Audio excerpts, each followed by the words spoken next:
Top of the morning to you folks. This is Anthony here again.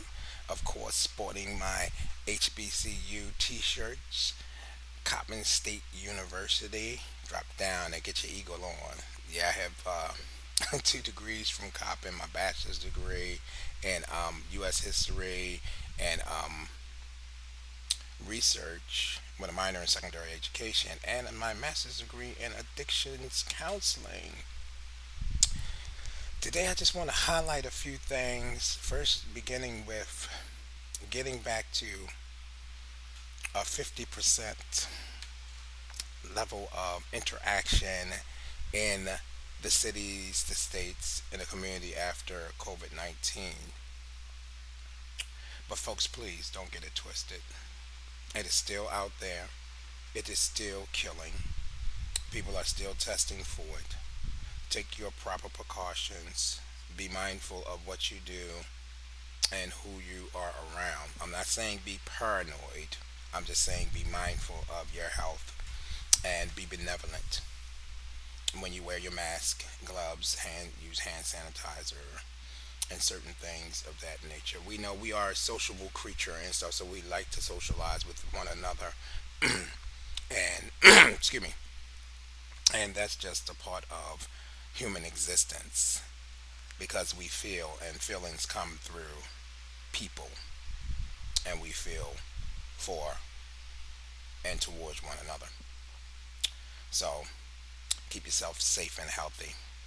I want folks to get back to work as much as anyone else and stuff, but I definitely want the proper precautions to be taken in order to perpetuate this opening up.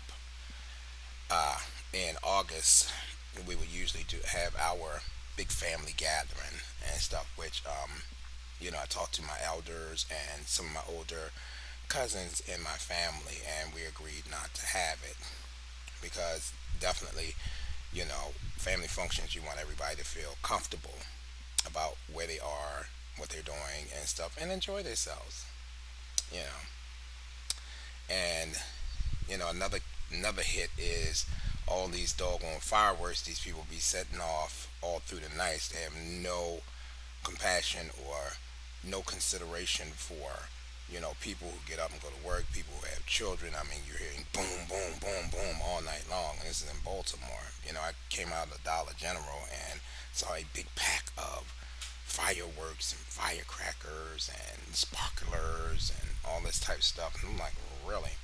And just last week, a friend of mine sent me a picture from Walmart's with a big thing of firecrackers that was like fireworks that stood about 3 feet tall for $99. I'm like, wow. I remember back in the days when it was very difficult to get, just general firecrackers. And you used to jump the train track or go down to the train tracks and, try to get some firecrackers, or you would have to go out to a different county like in Pennsylvania or deep in Maryland to get some firecrackers and things of that nature. But, some people just do things, too excessively, and it causes a rift in, our enjoyment of, you know, setting off firecrackers and sparklers and certain things. So, the premise of this conversation that we're going to have today, or I'm going to have with you, and I hope that you will hit my Facebook page and also my YouTube page, which is Anthony Leverett, and you can look up some of my YouTube videos. I'm still working on my podcasting of my podcast because I want to be able to talk to some folk about some of these issues and get their input. It ain't just about what I have to say. It's just that I like to make sure that people are being fed, and being nourished in the right ways and stuff. And we should feed and nourish each other in the right way because we're talking about, a level of longevity, not only for you, but for the generation that's coming behind you, trying to make, your existence as pleasant and comfortable as possible, with less worries, less stress, depression, post traumatic stress disorder. I say because we're definitely going to deal with these things all of our lives. That's a no brainer and stuff because, certain situations can be toxic, others can be very beneficial and healthy. So, today we're going to kind of focus on that unexpected life on life terms, and I like to call it getting an unexpected letter from life. As an individual who is maintaining my recovery after 14 years, and I know there's a whole host of others that are doing the same. But when you're fresh in recovery, or the recovery process, or the treatment process of detoxing and, allowing your body's circadian cycle to do what it does, which it does every 45 days and stuff, it's a detox period.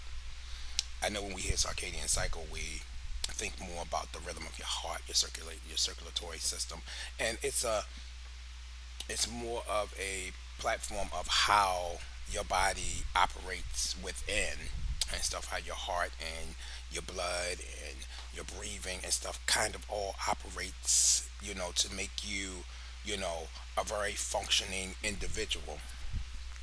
I say, and the same thing happens when you go through a detox period within that circadian cycle because it happens every 45 days. And that's just your body's way of saying, hey, you know, you've had enough of this, you've had enough of that, you've had enough of the other. Come on, let's get rid of all this stuff. And sometimes you'll get a little tired and fatigued and everything and stuff, and it might kind of, you know, linger on for a few days and then you're back to normal. But the unexpected letter piece is that when we start going through the process of treatment and recovery, because we understand that, hey, I've been screwing up my life long enough. I've been putting poison in my body long enough. I've been allowing people to sell me poison in my community long enough. And you decide that this is your time to, get things in order. So this is your plan, right? So you go in, you go through your detox period, and perhaps you stay a little longer, to really get your bearings and everything. And you start doing your treatment program, and, things are going pretty well. And then you get the life letter. The life letter that I got had HIV on it, and on the back stamped full blown AIDS. Through my addiction, I had covered up that information or what was going on with my body for a long period of time, that when it hit me, punched me right in the face, knocked me down, knocked me out. I remember being in the VA in so much pain and passed out right there in front of the triage nurse station.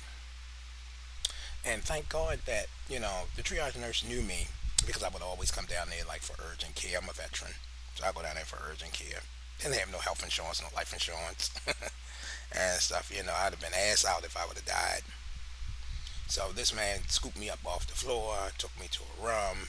I had been to the doctors, you know, checking some things because I had got pneumonia twice. So to make a long story short, at the end of 2006, beginning of 2007, I found out I was HIV AIDS defiant. And I found out that I had it for over 10 years. 10 years. 10 years of being hidden. And I talk to people about these things because when you're going through recovery and you haven't been taking care of yourself, you haven't been going to see no doctor, you don't have no health insurance, no life insurance, and it just comes up on you unexpectedly. You know, the mailman don't even bother to ring twice, he just drops the letter. Boom. And when you finally decide to open it up and read it and say, "Dear ma'am or dear sir, I have been with you for a long time while you were out there running around putting that lovely white powder up your nose, that warm liquid mixed with blood in your veins, that white rock on top of that glass pipe or whatever type of pipe you constructed and lit with fire to get that wonderful white smoke that filtered down in your lungs and you're breathing out dragon fire. I said, while you were doing all that, I was steadily growing and destroying you from within because you were helping me. You were definitely helping me. And I didn't have a problem with that. As long as you was oblivion, I could thrive. And we have folks that once they find out about it, after they go through a process of recovery, and they feel that, hey, I'm going through recovery now. I got my things in order. My life is good. I feel good. I got a connection with my family again. Everything is just going so great for me right now. And then you finally actually read that letter. And that letter says, you're sick.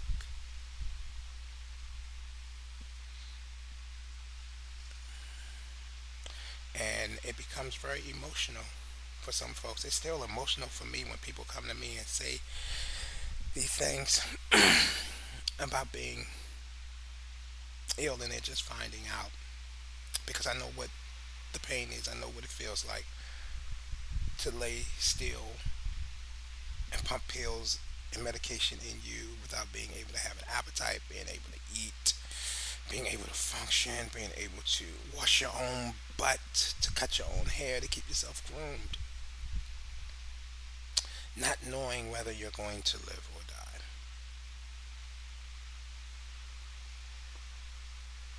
Folks, this does get a little emotional for me and stuff, because I survived, you know, what I survived, and it's been 14 years, and I take treatment for it. But those who are newly diagnosed with some chronic illnesses or diseases, it is so difficult for them because this is a first time thing. And they've heard so much about how devastating these things are and how quickly it can kill you. Medicine and science has come a long way, even since I was a jam. I remember getting the flu or being sick, and my mom would cut up onions and put them around the house to draw the fever out of the house. You had Vic Sab on your chest, and you had on a couple of T-shirts and a sweatshirt. Draw that fever out you. Um, Cut up onions and put them on your chest and stuff like you're sauteing liver.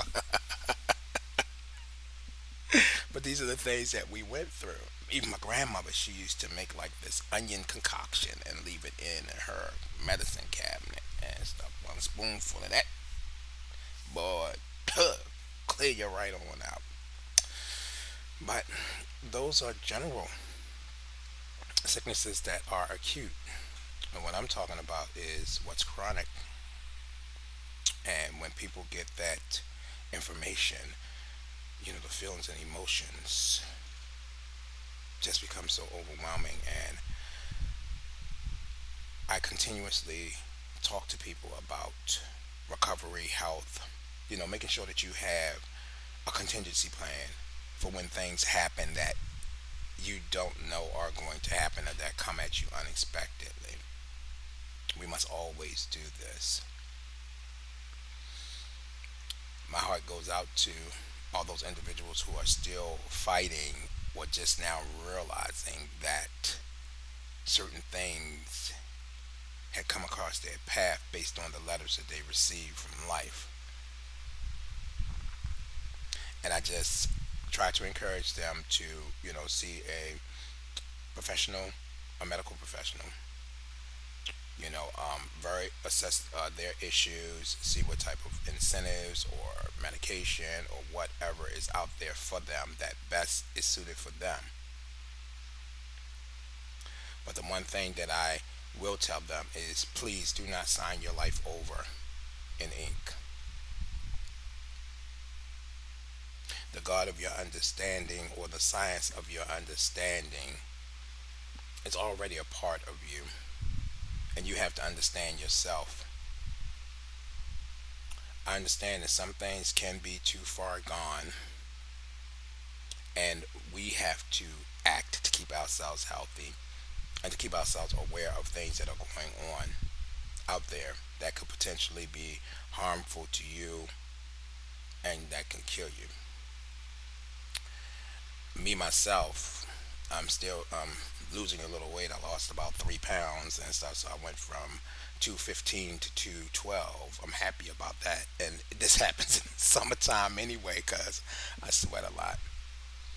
But we must pay attention to our health, or to our health, not elves. We must pay attention to our health because you are the only you that you have, and you don't want to be going through something and there is a serious lack of support. There is unresolved issues about certain things. There's animosity, there's anger. All this stuff happens. But what I'm asking you to do is to love yourself enough to make sure that you are okay in all arenas: mental, physical, and chemical arenas. Find out what your options are, what your incentives are. There have been a lot of people like myself who have beat or kept at bay some of the baddest chronic illnesses and diseases that ever existed on this planet.